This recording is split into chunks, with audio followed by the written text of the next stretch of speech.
অনিল গগৈদেৱ আমাৰ মাজত থকা আচাৰ সভাপতি জগদীশ বৰাক ডাঙৰীয়া, তাই ছাত্ৰ সন্থাৰ বিভিন্ন দায়িত্বত থকা বিষয়ববীয়াসকল, ডিম্বেশ্বৰ গগৈ দেৱৰ কনিষ্ঠ ভাতৃ প্ৰসেনজিৎ গগৈ ডাঙৰীয়া, উপস্থিত সাংবাদিক বন্ধুসকল, সন্মানিত সভাত উপস্থিত আইসকল আৰু সমবেত ৰাইজ, আজি ইমান দেৰি সভাত থাকি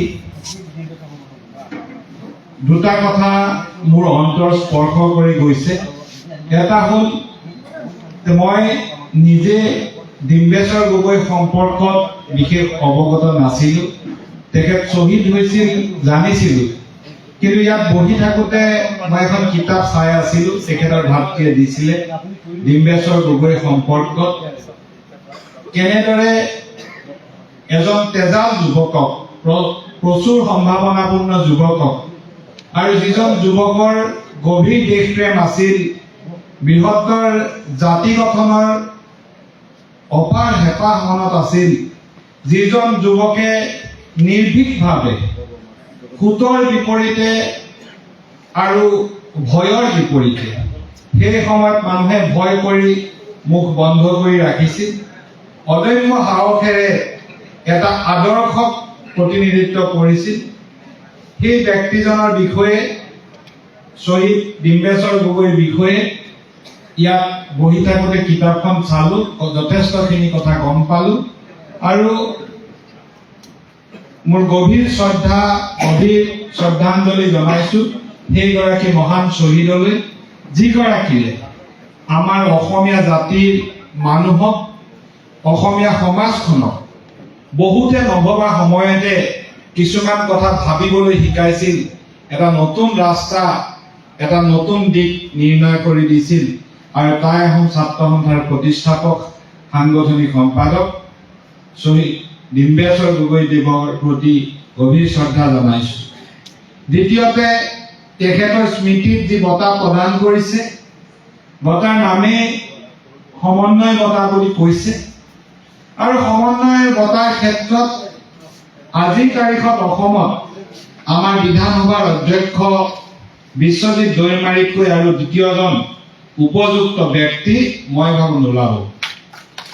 কাৰণ আজি যদি আমাৰ সমাজ ব্যৱস্থা, অসমৰ জাতিসত্তাসমূহৰ জাগৰণ, অসমৰ ক্ষুদ্ৰ জাতিসত্তাসমূহৰ আত্মনিৰ্ভৰৰ কাৰণে, আত্মনিয়ন্ত্ৰণৰ বাবে যি উদ্গীৰণ বা যি নতুন চিন্তাই আগবাঢ়ি আহিছিল, আমি জানো যে অসম আন্দোলন হৈছিল, অসম আন্দোলনৰ পৰিসমাপ্তিৰ পাছত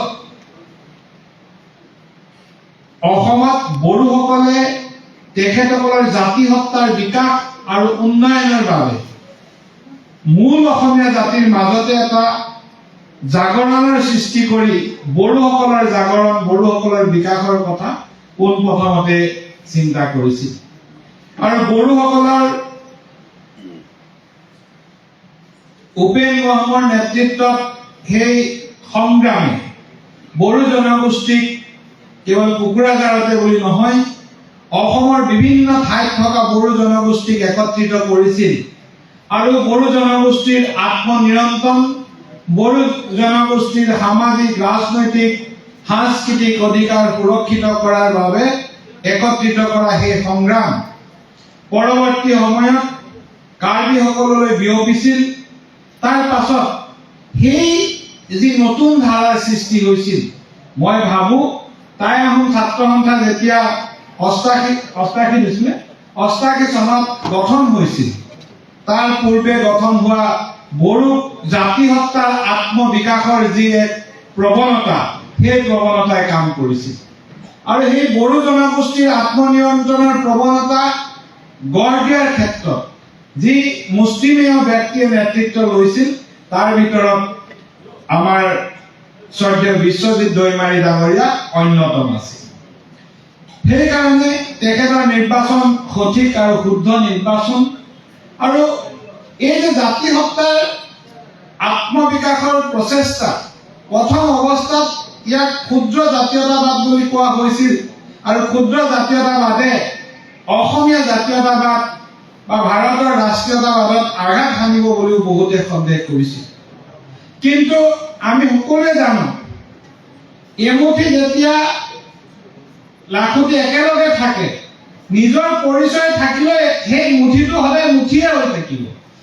আজি যদি প্ৰত্যেকটো জাতি জনগোষ্ঠীৰ নিজৰ ভাষা, সংস্কৃতি, পৰম্পৰা, ঐতিহ্য এইখিনি নাইকিয়া হয়, তেতিয়াহ'লে এটা সময়ত বৃহত্তৰ অসমীয়া জনগোষ্ঠীৰো জাতিসত্তাৰ ঐতিহ্য আৰু পৰম্পৰা পশ্চিমীয়া চিন্তাই দখল কৰিব।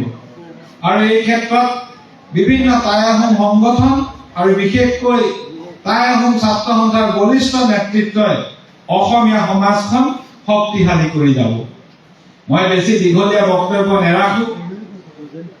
তথ্য সমৃদ্ধভাৱে ঐতিহাসিক বিষয়ৰ পৰা 6 জনগোষ্ঠীৰ জনজাতিকৰণৰ বিষয়লৈকে আমাৰ দৈমাৰী ডাঙৰীয়াই বিশদভাৱে আপোনালোকক অৱগত কৰিছে।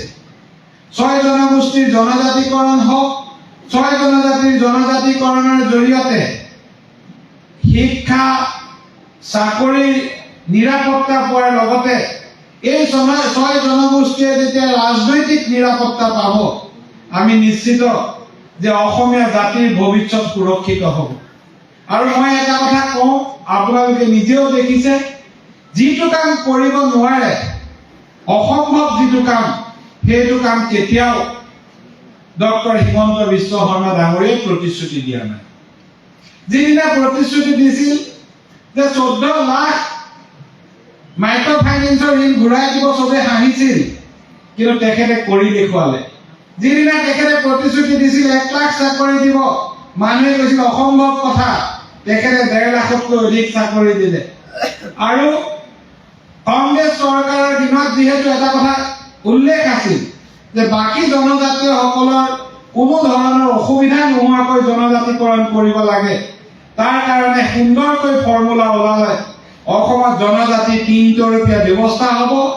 চাকৰি বাকৰি, পঢ়া শুনা, স্কলাৰশ্বিপৰ পৰা আৰম্ভ কৰি ৰাজনৈতিক ক্ষেত্ৰলৈকে জনজাতি সমতল বা ভেলী বুলি যিটো থাকিব, তেওঁলোকে নিজৰ জনসংখ্যা অনুপাতে সদায় সংৰক্ষণ পাব।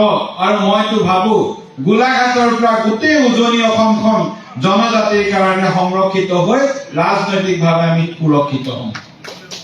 মই এইখিনিকে ক'লো, আপোনালোক সকলোৰে প্ৰতি পুনৰ শ্ৰদ্ধা জনালো আৰু মোৰ বক্তব্য মই ইমানতে সামৰণি মাৰিলো। ধন্যবাদ।